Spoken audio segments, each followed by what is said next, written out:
시장의 문을 쉽게 열어보는 주식학개론 시간입니다. 이번 주는 다이내믹합니다. 어제 장마급 이후에 북한이 개성 남북 공동사무소를 폭파했다라는 소식이 나왔죠. 남북 간의 긴장감이 고조되면서 오늘 출발은 좀 위태위태했습니다만 다행히 우리 증시는 전반적으로 비교적 차분한 흐름을 보여주고 있습니다. 현재는 양시장 모두 보합권의 흐름 나타나고 있고요. 자, 주식학개론 오늘은 토마토 투자 클럽 문서진 전문가, 김혜진 전문가 이렇게 두 분의 진의 모셔보고 전국 국내 증시에서 반드시 챙겨 가지고 가야 할 그런 정보들 잡아보도록 하겠습니다. 자, 오늘은 평소에 자주 접해봤던 용어부터 운을 떼고 들어가 보도록 하겠습니다. 임상이라는 말은 자주 들어보셨을 것 같습니다. 어디에서 임상에 성공했다, 실패했다 이런 이야기들이 자주 들리곤 하는데요. 자, 그러면 이 임상이라는 것 구체적인 그림을 그려보도록 하겠습니다. 자, 주식 경제 이야기 쉽게 풀어보는 지니스탁 지금부터 들어가 봅니다.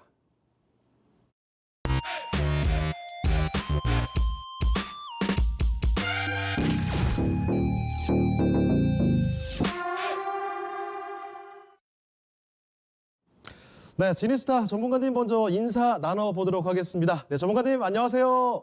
네, 안녕하세요. 네, 반갑습니다. 자, 임상이라는 말이 오늘 키워드다. 제가 앞서 말씀을 드렸습니다. 임상이라는 말은 투자자분들께서도 굉장히 익숙한 용어일 것 같습니다. 어떤 회사에서 임상 결과가 나왔다라는 뉴스는 정말 자주 접할 수가 있는데요. 그런데 임상 1상이다, 2상이다, 3상이다 이렇게 자주 용어들이 나오곤 해요. 어떤 절차, 단계들이 정해져 있는 거죠. 네, 일단 최근에 바이오 섹터 투자하시는 분들이 많으실 테니까 임상에 대한 소식을 많이 들으실 텐데요. 임상 1상, 2상, 3상 하면은 뭔가 헷갈리고 복잡하게 들리실 것 같아서 오늘 좀 정리를 해드리려고 합니다. 일단 새로운 의약품, 신약이 시중에 시판되기, 출시되기 전에 그 약이 안전한지 또 효과는 어떤지 검사하는 단계가 필요할 텐데요. 그 단계들을 임상이라고 생각하시면 될 것 같습니다. 조금 더 자세히 설명해 드리면 임상 같은 경우에는 이제 의약품이 개발되고 시판되기에 앞서서 그 물질이 안전성이나 약의 유용성 또 효능성이 있는지 검사하는 단계이고요. 해당 물질이 체내에 이제 분포됐을 때 어떤 활동을 벌이는지를 볼 수 있습니다. 대사 활동이 어떤지, 배설은 잘 되는지, 양리 효과 등을 확인하는 단계이고요. 부작용도 확인해야 되겠죠. 그리고 임상 같은 경우에는 알아두셔야 될 게 1상, 2상, 3상 같은 경우에는 사람에게 실험하는 경우가 임상이라고 합니다. 자, 그런데 신약이 개발되는 과정을 보시면요. 이 임상 전에 한 단계가 더 있거든요.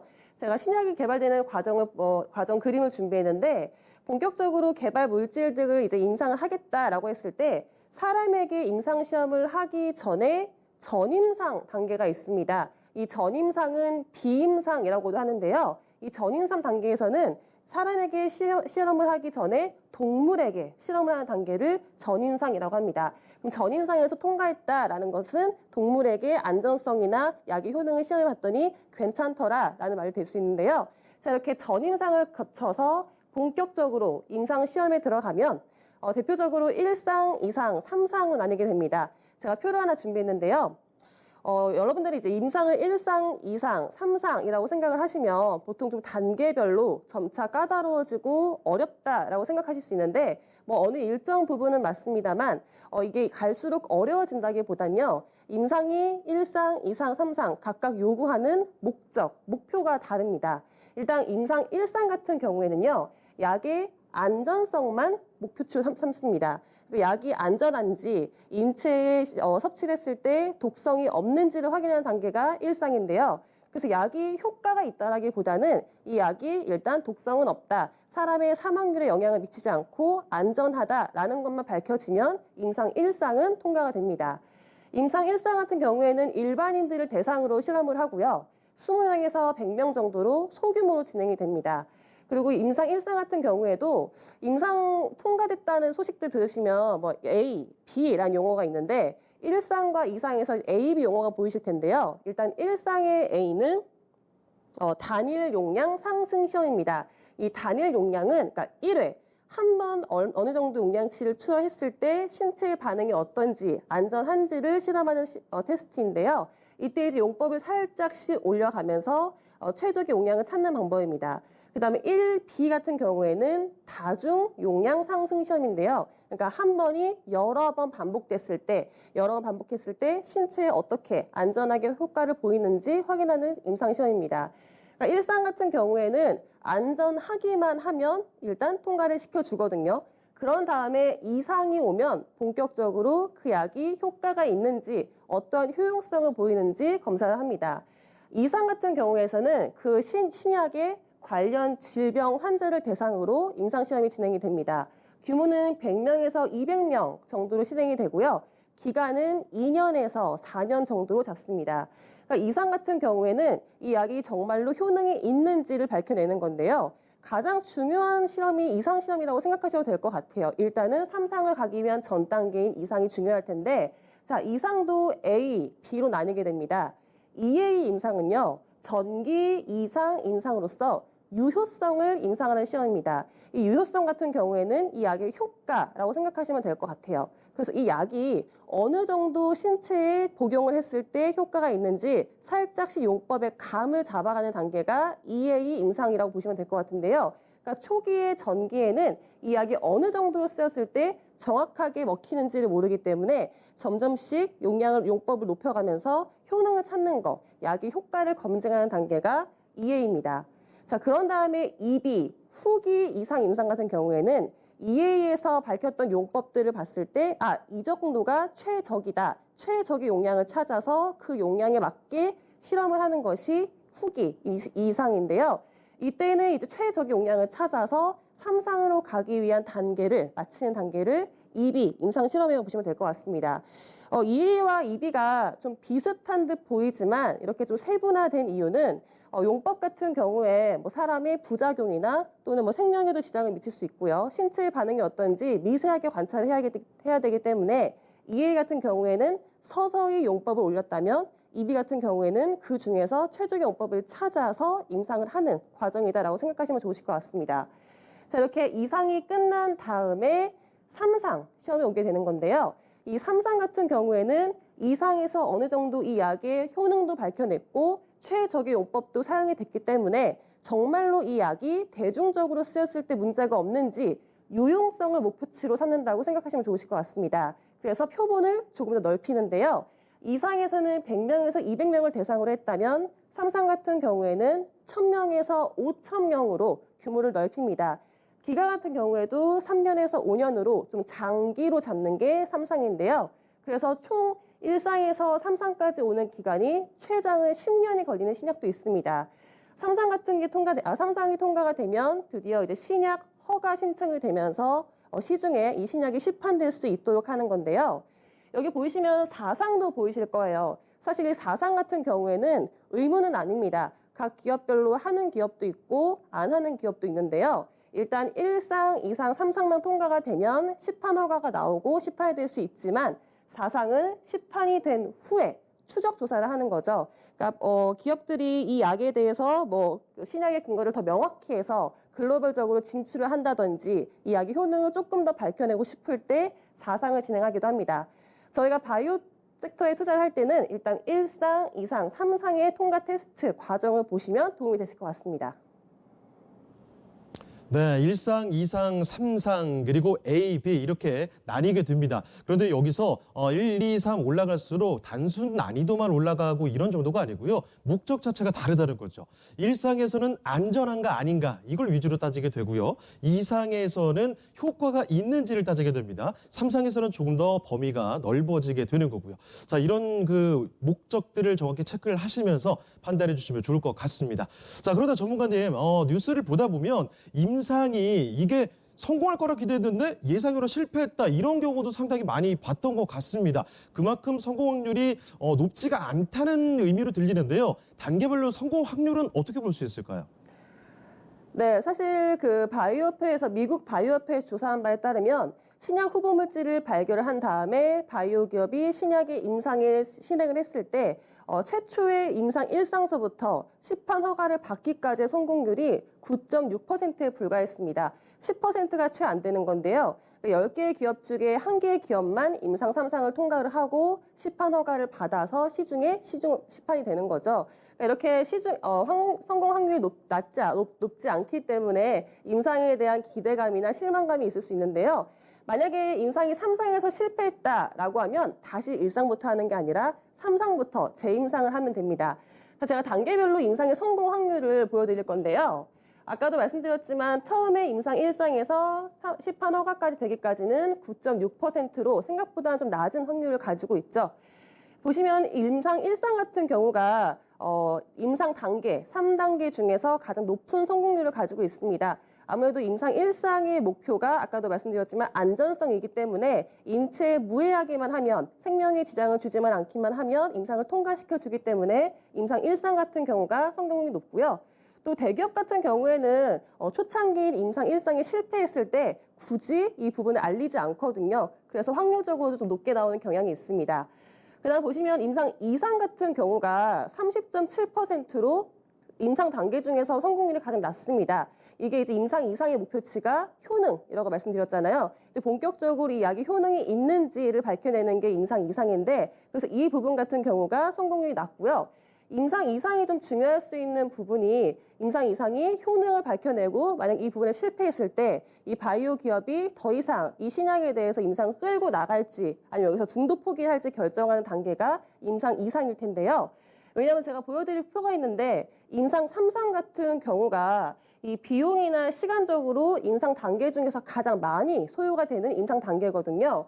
실제로 이제 임상 중에 쓰이는 비용이나 시간을 조사를 했을 때 전체 백분율 중에서 임상 3상에 차지하고 있는 비용이 72%로 가장 많습니다. 그러니까 비용과 시간이 가장 많이 드는 표본도 넓어지고 시간도 길어지기 때문에 임상 3상으로 이 약을 임상을 끌고 나갈지를 결정하는 부분이 중요할 텐데요. 그래서 이제 임상 2상에서 이 결론이 잘 나왔을 때 통과가 될지 안 될지 잘 본 다음에 임상 3상으로 갈지를 결정짓습니다. 그리고 제가 준비한 표가 있는데 이 바이오 기업의 이제 신약의 임상 통과 가능성도 이 유형별로 조금씩 다르게 나타났습니다. 새로운 물질, 그러니까 합성 물질인 경우가 NM인데요. 그러니까 이런 새로운 합성 물질의 임상 통과 가능성이 있고 또 바이오로직스, 바이오 의약품의 임상 통과 가능성과 그다음 마지막에 옅은 보라색을 보시면 non-NM인데요. 이거 같은 경우엔 새롭진 않아요. 새롭진 않고 기존에 출시되어 있는 의약품을 가지고 복합을 하거나 이 약을 다른 질환에 써보겠다라는 경우에 임상 통과했을 때 성공률인데요. 보시면 이렇게 non-NM의 임상 성공 가능성이 1상, 2상, 3상에서 좀 높게 나타나고 있습니다. 이거 같은 부분은 최근에 코로나 생각하시면 좋으실 것 같아요. 최근에 코로나 치료제가 신약을 개발하기보다는 기존에 있는 의약품을 가지고 코로나에 적합한 질을 임상하기 때문에 임상 성공 확률이 조금씩 높을 수 있다라고 생각하시면 좋으실 것 같습니다. 그리고 마지막으로 최근 임상 관련해서 많이 들으실 단어일 것 같아서 패스트 트랙 하나 짚고 넘어가려고 하는데요. 이 패스트 트랙 같은 경우에는 중증 또는 생명에 지장이 많은 질환이 있을 때 이 의약품을 절차를 간소화하고 허가를 신속하게 해서 빠르게 시중에 시판될 수 있도록 하는 제도인데요. 패스트트랙 제도인데 이거 같은 경우에 최근에 코로나 관련 치료제나 백신에서 패스트트랙을 적용받아서 빠르게 시판될 수 있도록 허용해 주겠다는 부분이 있는데요. 이 패스트트랙에 만약에 제도에 적용이 된다면 임상 3상까지 안 가도 됩니다. 임상 2상에서만 성공을 해도 시중에 먼저 시판을 할 수 있고요. 하지만 임상 3상을 아예 안 해야 되는 건 아니고 나중에 시판이 된 이후에 3상을 실행을 하면 됩니다. 그러니까 훨씬 절차가 간소화되고 시중에 빨리 시판될 수 있는 거죠. 그러니까 패스트트랙 같은 경우에도 최근에 임상 바이오 섹터에 투자하시면서 도움이 되실 만한 부분이 거고요. 우리나라의 바이오 기업들 같은 경우에도 최근에 코로나와 관련해서는 치료제와 백신에서 패스트트랙을 적용을 많이 받고 있습니다. 그래서 이 부분까지 참고하시면 좋으실 것 같습니다. 네, 지겨울 정도로 들어봤지만 실상 그 과정은 생략을 많이 했었죠. 임상 절차에 대해서 오늘 지니스탁에서 스마트하게 정리를 해봤습니다. 자, 그러면 이제부터는 주식학개론 문서진 전문가도 같이 불러내서 명강의를 한번 들어보도록 할 텐데요. 이번 주는 제약바이오 특집으로 간다고 미리 말씀을 드렸습니다. 물론 지금 코로나19 사태의 중심에 아직 있기 때문에 어제는 그 치료제와 백신 쪽에 포커스를 뒀고요. 오늘은 새로운 내용으로 이야기를 풀어가 보도록 하겠습니다. 자, 그러면요. 주식학개론 어떤 내용이 오늘 함께하는지 오늘의 페이지 열어보도록 하겠습니다.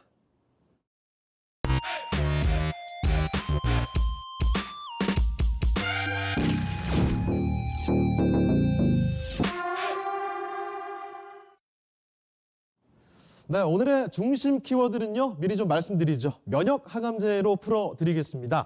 항암제 치료에서 패러다임을 바꾼 기적의 치료제로 불리는 면역 항암제 아니겠습니까? 이 면역 항암제가 무엇인지부터 자세히 정리를 해보도록 하겠습니다. 자, 전문가님 정리 좀 해주시죠. 네. 면역 항암제 많은 분들이 다들 익히 들으셔서 아실 건데요. 그래도 좀 간단하게 이야기를 설명을 해드리자면 다들 아시는 것처럼 항암제에는 종류가 대표적으로 이제 세 가지가 있습니다. 1세대라고 하는 게 이제 화학 작용을 하는 이제 우리가 흔히 아는 기존의 이제 네. 항암제죠. 이거는 이제 워낙 화학적으로 하다 세죠. 보니까 네. 이 부작용이 좀 많이 심각하다라고 해서 이쪽은 요즘에 이제 조금 빠져나가고 그 다음에 이제 2세대로 해서 표적 항암제가 좀 나오고요. 그 다음에 이제 표적 항암제의 또 문제점을 좀 이제 커버하기 위해서 이제 3세대인 지금 이제 이 면역 신약, 면역 항암제가 나오는데요. 제가 준비한 표를 한번 보도록 하겠습니다. 표를 한번 보면, 일단은 이제 1세대 이제 화학 항암제 같은 경우는 암세포만 공략하는 게 아니라 기존의 이제 정상적인 세포까지도 다 공략을 하죠. 그러다 보니까 암세포도 죽긴 죽지만 정상적인 세포가 죽기 때문에 부작용이 많습니다. 대표적으로 이제 탈모라든지, 머리카락이. 그 다음에 손톱, 발톱이 또 이렇게 새카맣게 이렇게 좀 잘 안 되기도 하거든요. 네. 새까맣게 변하기도 하고, 췌장에 손상이 와서 다시 당뇨가 오기도 하고 막 그렇습니다. 그런 식으로 해가지고 좀 부작용이 좀 심각하다. 그래서 이제 이 표적 항암제가 나온 거죠. 그러다 보니까 이 표적 항암제는 말 그대로 암세포만 찾아서 이제 공략을 하는 건데요. 이것도 사실은 좀 문제가 있긴 해요. 그러니까 암세포만 찾아서 공략을 하는데 이 암이라는 이 녀석이 계속 진화를 합니다. 그래서 어느 순간인가 본인을 숨깁니다. 그러니까 표적을 잡아야 되는데 이 표적을 못 잡게 숨겨버립니다. 그래서 그러니까 부작용은 작긴 한데 이게 내성이 생겨버려요. 그러다 보니까 이제 어느 순간인가 이 표적 항암제도 좀 잘 안 먹힌다라는 게 있고요. 그래서 나온 게 이제 이 면역 항암제인데요. 요게 이제 정확하게 요즘에는 이야기하는 게 면역 관문 억제제라고 하는데요. 네. 쉽게 말하면 우리 몸에 있는 이 면역 세포를 키워서 이제 자연스럽게 이 암세포를 잡게 이겨낼 수 이겨내게 만드는 건데요.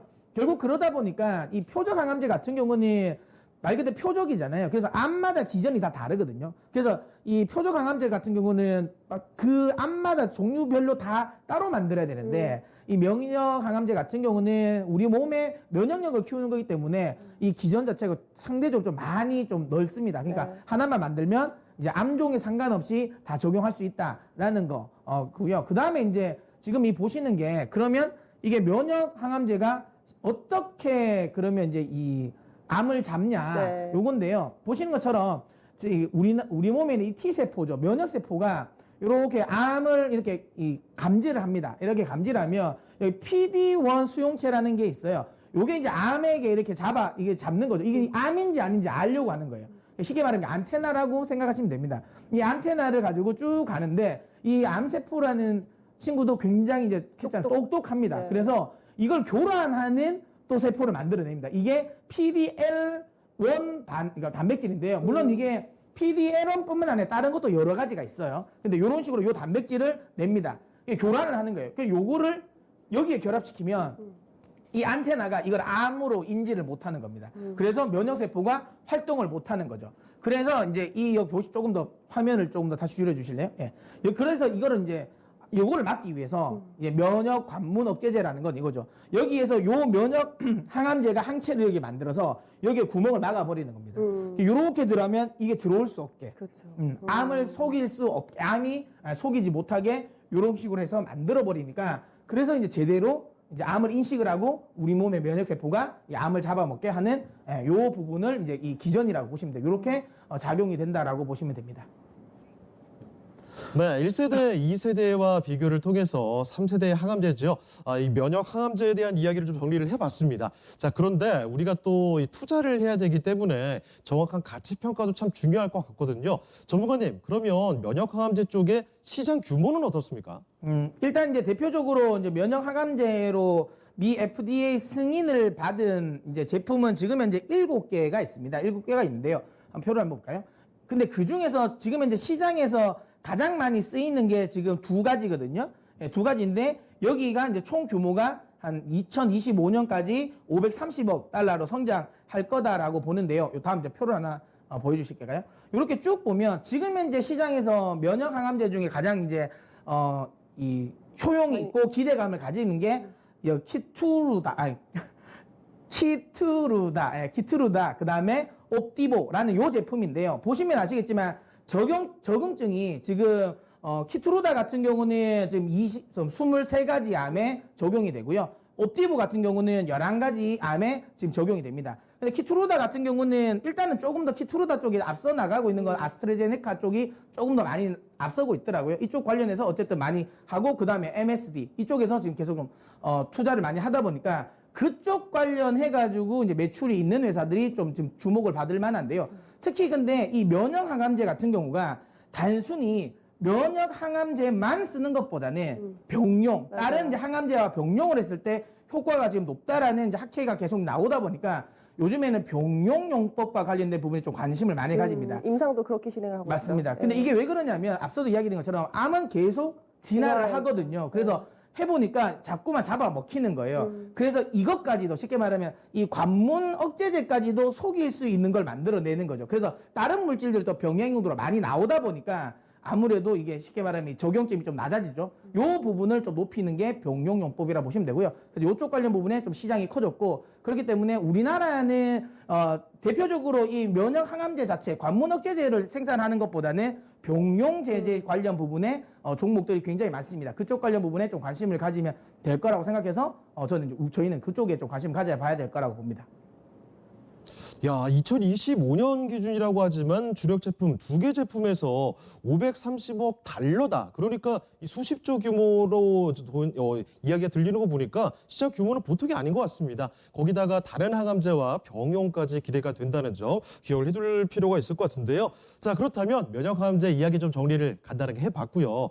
여기서 관련되는 그 종목들 구체적으로 보도록 하겠습니다. 관련 종목은 어떻게 될까요? 네, 그래서 관련 이제 면역 항암제와 관련된 부분 종목을 저희가 4종목을 선정해봤는데요. 자, 저희가 일단 가지고 나온 종목은 파맵신, 제넥신, 에클론, 매드팩토 이렇게 3종목을 저희가 선정을 해봤습니다. 자, 일단 먼저 파맵신부터 한번 설명해 주시죠. 네, 파맵신부터 볼 텐데요. 아까 설명해드렸던 부분을 잘 기억하고 있으면 제가 파맵신을 드릴 때 조금 더 이해가 조금 더 쉬우실 것 같은데요. 파맵신 같은 경우에도 아까 말씀드렸던 T세포를 활용한 항암, 이제 항암제를 개발하고 있고요. 그 다음에 파맵신은 완전 인간 항체 의약품 개발 플랫폼을 보유하고 있는 기업입니다. 어렵네요. 어렵죠. 그러니까 저희가 항체를 가지고 있잖아요. 이 항체를 이용해서 여기서 이제 질병을 이겨낼 수 있는 의약품을 개발하는 건데 이 파맵신 같은 경우에는 라이브러리라고 해서 이 플랫폼이 엄청 많거든요. 이 항체의 그 가지수를 많이 가지고 있기 때문에 이 부분을 활용해서 개발할 수 있는 의약품이 많다라고 생각하시면 좋으실 것 이게 같은데요. 혹시나 이중항체와 연관되는 거죠? 맞습니다. 네. 사실 제가 이중항체만 따로 설명을 해드릴까 하다가 그 부분이 또 어려우실 것 같아서 제가 설명 안 드렸는데 이중항체를 잠깐 설명해 드리면 화면실에 앞서 나가는 부분이 사실은 이중항체거든요. 항체가 아까 그 T세포 설명을 들으시면서 보셨을 텐데 T세포에서 이제 암을 발견하기 위해서 이제 아까 안테나를 잡잖아요. 그 안테나를 잡았을 때 잡혔던 항체 모양이 Y 모양이에요. 그러니까 우리의 항체는 Y자 모양을 가지고 있거든요. Y자 모양에서 양쪽이 다 같은 항체를 인식하도록 되어 있는데 이중 항체 같은 경우에는 이 Y자에서 오른쪽과 왼쪽이 다르게 항체를 인식할 수 있도록 만든 것입니다. 그러니까 조합을 한 거죠. 항체 2개를 떼서 오른쪽 하나, 왼쪽 하나를 붙인 거죠. 그러니까 그런 부분에서 이중항체 쪽도 지금 시장이 엄청 커지고 있는데요. 그쪽 부분에서 이제 라이벌이 많이 가지고 있으니까 파메신이 이쪽 부분에서 기대되는 부분이 큰데요. 파이프라인도 제가 표를 준비하기도 했는데 많습니다. 지금 기대가 되는 부분이 많은데 일단 가장 메인 그리고 가장 기대가 되고 가장 인상적으로 앞서 있는 부분은 올린바시맵이라는 그 상한제예요. 이것도 역시 아까도 말씀드렸지만 최근에 병용요법으로 임상을 많이 진행을 하고 있거든요. 그러니까 이 부분에서 이제 뇌종양, 이나 유방암 등을 하고 있는 유방암들의 임상을 진행하고 있는데 키트루다와 함께 이제 병행 실험을 하고 있습니다. 이게 올해 이제 좀 임상 결과가 나올 것 같아서 기대감이 있는 부분인데요. 이 올림바시맵은 뭐 종양의 신생 혈관 네, 이제 그걸 억제하기 때문에 발생을 억제하기 때문에 종양도 계속 진화를 하고 옆으로 전이가 되잖아요, 퍼지잖아요. 그러니까 그런 부분에 종양 혈관을 막기 위한 기전을 사용하고 있고요. 그런 부분에서 또 FDA에서 희귀의약품을 지정이 됐거든요. 그러니까 희귀의약품을 지정이 되면 패스트트랙으로 아까 말씀드렸지만 임상이 조금 간소화될 수 있고 서류 절차를 조금 빠르게 할 수 있어서 그 부분에서 만약에 임상이 잘 나온다면 올해가 조금 기대가 되는 부분이 있고요.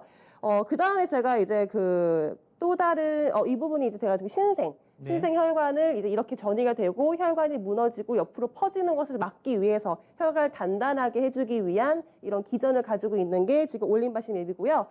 또 하나의 그 신약 같은 경우에는 PMC40이라는 신약이 있습니다. 이거 같은 경우에도 종양 같은 경우가 생기면 세포가 좀 느슨해질 수 있거든요. 그러니까 그런 느슨해질 수 있는 부분을 잡아주는 역할을 하는 기전인데 이것도 지금 비임상이죠. 동물 실험 결과를 이제 이번에 지금 미국에서 이제 학회가 있잖아요. 암 종합 학회가 있는데 거기서 발표를 할 수가 있어요. 그러니까 그거에 대한 기대감 때문에 저도 이 파미신 같은 경우에는 조금 최근에 좀 관심을 가지고 있는 부분인데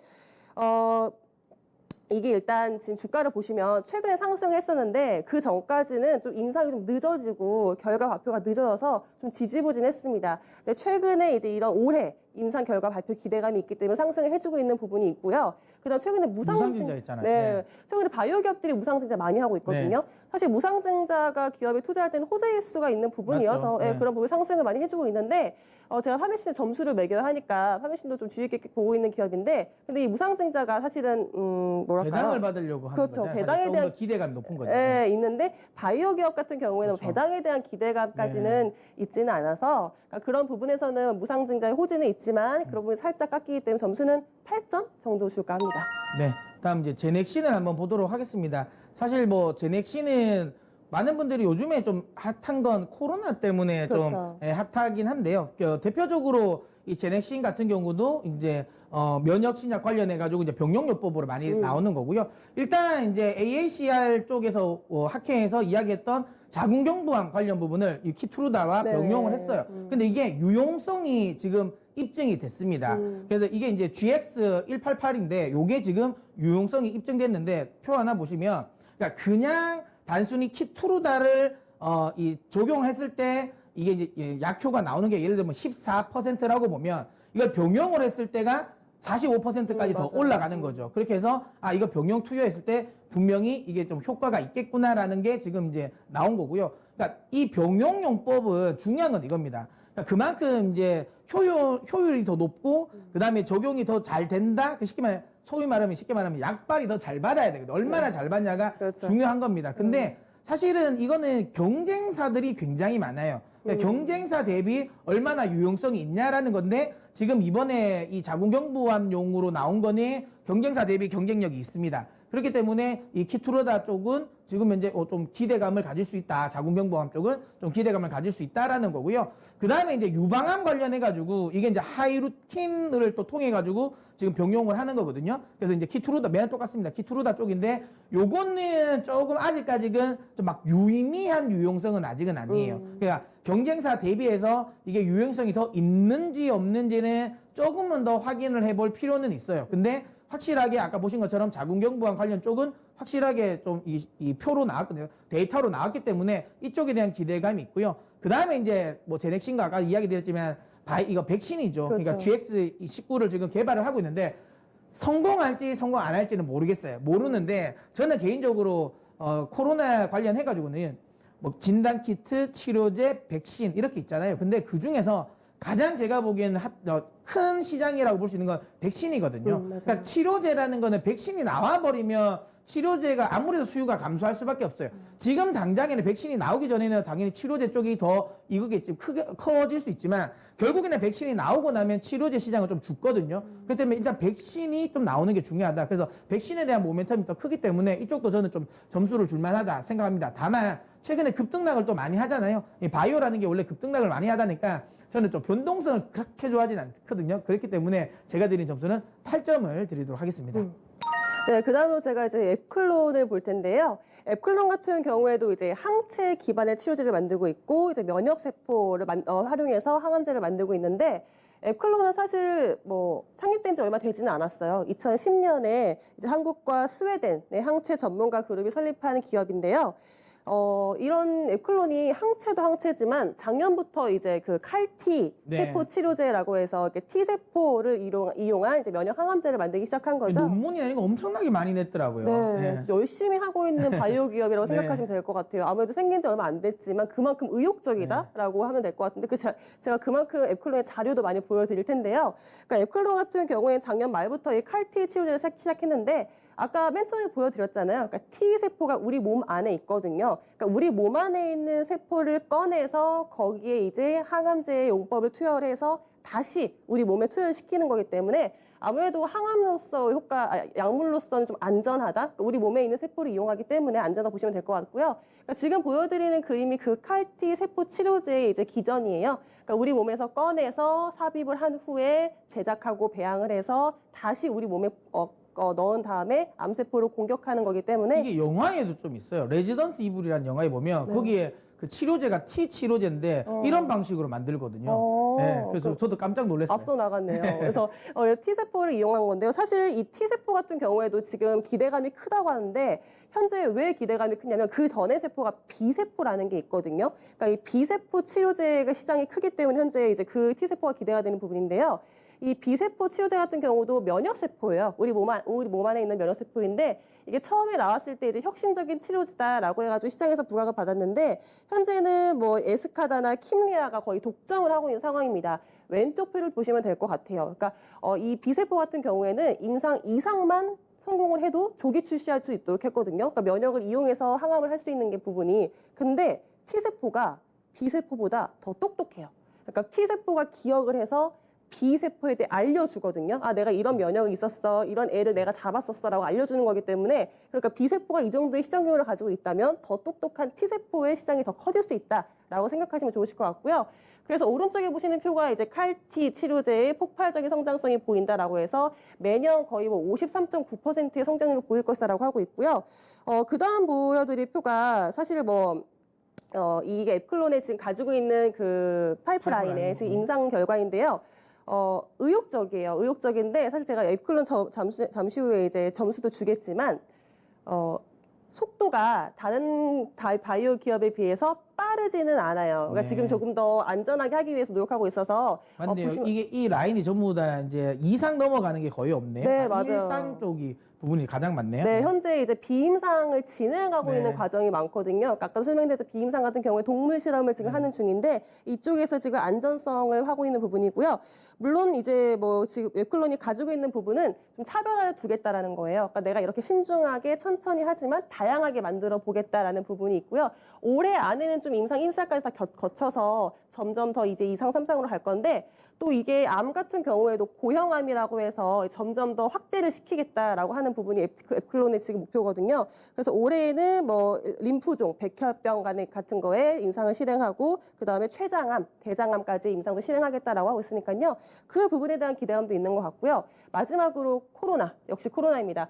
앱클론 같은 경우도 지금 진단키트하고 코로나 치료제를 개발하고 있어요. 진단키트 같은 경우에는 뭐 웹클론이 잘하는 부분이 뭐 에피토프라고 해서 단백질의 그 접합점을 찾는 기술이 좋은데 그 부분을 이용해서 뭐 스파이크 단백질을 자기가 찾아서 그 부분에 진단할 수 있는 진단 키트를 개발하고 있고요.